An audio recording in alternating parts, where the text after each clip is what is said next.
bo'yicha qisqacha ma'lumot berib o'tamiz. Bu kredit mahsulotimiz asosiy talablari Mijozlar asosiy biznes rivojlantirish bankida bo'lishi kerak. Kredit miqdori 100 milliard so'mgacha. Buni maqsadi esa ish haqi, bojxona to'lovlari yoki xizmat olingan tovarlarga to'lovlar uchun ajratiladi. Muddati 18 oydan 36 oygacha imtiyozli davr 6 oylik davrni tashkil qiladi. Bunda asosiy talab boya aytganimdek mijoz asossiy raqam biznes rivojlantirish bankida bo'lishi kerak. Bundan keyin agar ustav fondi to'liq shakllantirilgan bo'lishi kerak. Agar yuridik shaxs bo'lmagan, ya'ni yakka tarifdagi tadbirkorlarga bu talablar yo'q. Muddat o'tgan qarzdorliklar bo'lmasligi kerak. Kredit balli 200 balldan yuqori bo'lishi kerak.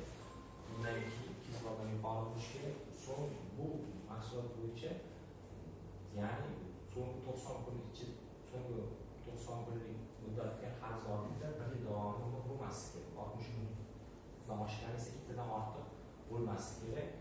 Bizga taqdim qilinadigan asosiy hujjatlar shu guvohnoma, ariza, ta'sislar qarori bo'lsa, mana bu doirasida kredit ajratishga ariza yuborib qo'yishlaringiz mumkin bo'ladi.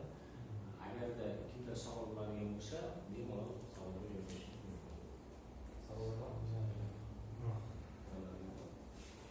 o'tganidek 18 oydan 36 oygacha muddatda ajratiladi. Foizi milliy valyutada 26,5%,